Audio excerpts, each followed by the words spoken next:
Halo adik-adik, salam sehat untuk kita semua. Ketemu lagi dengan saya Katarina Yustin Bembu. Pada video kali ini, kita akan belajar dan membahas mengenai hukum Archimedes. Oke, langsung saja ya. Apa sebenarnya hukum Archimedes itu? Nah, Archimedes ini pada mulanya berasal dari nama seorang ahli, di mana beliau ini adalah seorang matematikawan, astronom, filsuf, fisikawan, dan insinyur berkebangsaan Yunani. Beliau juga adalah salah satu golongan ahli matematika kuno dan merupakan yang terbaik dan terbesar di zamannya. Oke, selanjutnya kita akan mengenal lebih dalam mengenai hukum Archimedes. Nah, hukum Archimedes di sini juga memiliki bunyi, di mana bunyi hukum Archimedes ini adalah sebuah benda yang seluruhnya ataupun sebagian dalam suatu fluida, benda itu akan mendapat gaya ke atas sebesar berat dari fluida yang dipindahkan. Jadi, sebuah benda yang seluruhnya atau sebagian jika kita masukkan ke dalam sebuah wadah atau tempat, maka benda tersebut akan mendapat gaya ke atas sebesar berat dari wadah yang dipindahkan. Nah, selanjutnya kita akan mengenal mengenai kedudukan benda dalam hukum Archimedes tersebut. Yang pertama ada benda mengapung, yang kedua ada benda melayang, dan yang ketiga ada benda tenggelam. Nah, selanjutnya ini kita akan membahas yang pertama yaitu mengenai benda mengapung.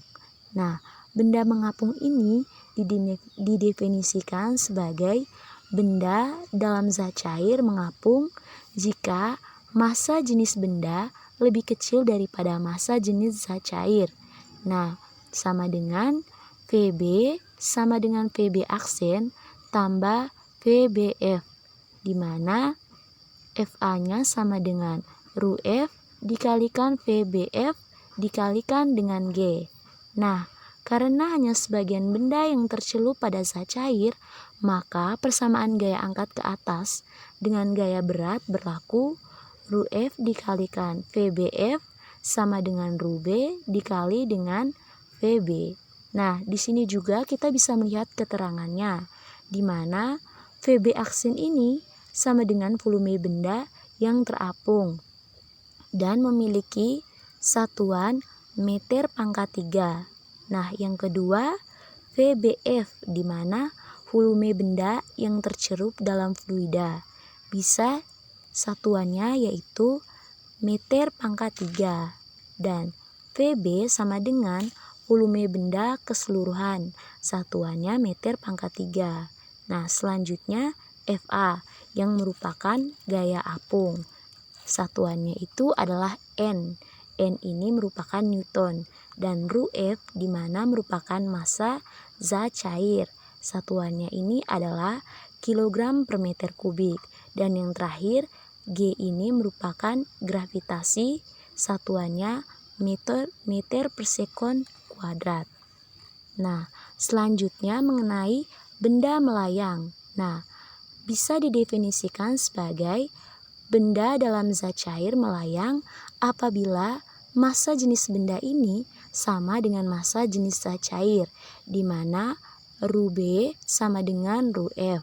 Nah, karena massa jenis benda dan zat cair sama, maka akan didapat persamaan Fa sama dengan ρf dikali dengan Vb dikali dengan G sama dengan ρb kali dengan Vb dikali dengan G.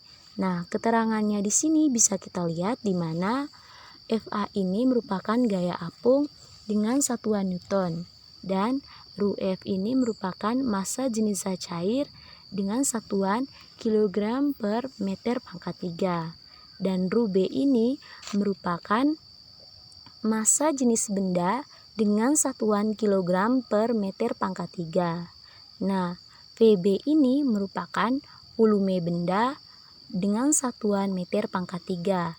Dan yang terakhir G yang merupakan gravitasi dengan satuan meter per sekon pangkat 2. Nah, selanjutnya kita bisa melihat mengenai benda yang tenggelam. Nah, pada saat massa jenis benda lebih besar daripada massa jenis zat cair, maka bisa disimbolkan dengan ρB lebih besar dari ρF.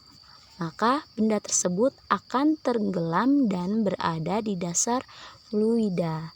Selanjutnya yaitu mengenai benda yang tenggelam ini, seluruh volume benda tercelup dalam air, sehingga volume air yang dipindahkan sama dengan volume benda total. Dengan ini didapatkan hubungan persamaan gaya angkat pada benda tenggelam melalui hubungan massa. Bisa kita rumuskan dengan ρF dikali VB sama dengan MU dikurang dengan MF, di mana FA ini sama dengan gaya apung dengan satuan Newton, dan selanjutnya FU ini berat benda di udara atau berat sebenarnya dengan satuan Newton. Nah, WF ini sama dengan berat benda dalam zat cair dengan satuan Newton. Dan G yang merupakan gravitasi dengan satuan meter per sekon pangkat 2. Dan FB yang merupakan volume benda total meter pangkat 3. Nah, selanjutnya ρF ini merupakan massa jenis air dengan satuan kilogram pangkat 3, kilogram per meter pangkat 3. MU sama dengan massa di udara dengan satuan kilogram, dan yang terakhir merupakan MF, yaitu massa di zat cair dengan satuan kilogram. Nah, hukum Archimedes ini juga ada penerapannya dalam kehidupan sehari-hari. Bisa kita lihat pada gambar yang pertama ini merupakan gambar dari kapal selam, di mana kapal selam ini dapat mengapung tetapi juga dapat tenggelam. Nah, kapal selam ini memiliki tangki-tangki pemberat di antara lambung sebelah dalam dan lambung sebelah luar. Maka kapal selam dapat mengubah kerapatannya dengan cara mengisi atau membuang air dalam tangki pemberat. Nah, saat kapal terapung, tangki dikosongkan agar kapal dapat tenggelam. Maka kapal di sini diperberat dengan cara memasukkan air laut ke dalam tangki pemberat. Nah, air laut ini akan mendesak udara yang berada di dalam tangki tersebut. Nah, awal kapal harus mengatur seberapa besar pengisian tangki pemberat sesuai dengan kedalaman yang diinginkan. Agar kapal dapat melayang dalam air, maka berat kapal ini harus sama dengan gaya apung pada kapal. Nah, apabila kapal diinginkan terapung, maka air laut yang berada di tangki pemberat dikeluarkan sehingga kapal ini menjadi lebih ringan dan dapat naik ke atas air. Nah, selanjutnya air dikeluarkan dengan cara memompakan udara dalam tangki sehingga air terdesak keluar. Nah, kalian masih ingat bukan bahwa tekanan hidrostatik semakin besar dengan meningkatnya kedalaman air. Nah, di sini kapal selam mendapat tekanan hidrostatik yang semakin besar saat mencapai kedalaman yang besar. Oleh karena itu, dinding kapal dibuat tebal supaya mampu menahan tekanan hidrostatik pada kedalaman tertentu. Nah, kapal memiliki batas kedalaman. Jika kapal selam menyelam lebih dari batas kedalaman tersebut, maka dinding kapal tidak mampu lagi menahan tekanan hidrostatik. Nah, selanjutnya bisa kita lihat ada balon udara. Di sini balon udara ini volume udara yang dipindah juga semakin besar sehingga gaya apung akan semakin besar. Nah, bila gaya apung lebih besar daripada berat balon, maka balon tersebut akan naik. Nah, balon ini dipompa terus sampai pada ketinggian tertentu. Setelah dicapai ketinggian tertentu, maka awak balon ini akan mengurangi gas panas dan berusaha mempertahankan sedemikian sehingga gaya apung ini tetap sama dengan berat balon. Nah, sehingga balon ini akan melayang di udara. Nah, saat awak balon ini menurunkan balon udara, sebagian isi gas panas dikeluarkan sehingga volume balon yang berkurang akan mengakibatkan gaya apung juga berkurang. Nah, balon udara ini akan turun karena gaya apung ini lebih kecil dari berat balon. Nah, ada sedikit perbedaan antara balon udara dengan benda yang mengapung di dalam cairan, yaitu pada balon udara, seluruh balon ini berada dalam fluida atau dalam hal ini udara. Nah, volume udara yang dipindahkan selalu sama dengan volume balon udara.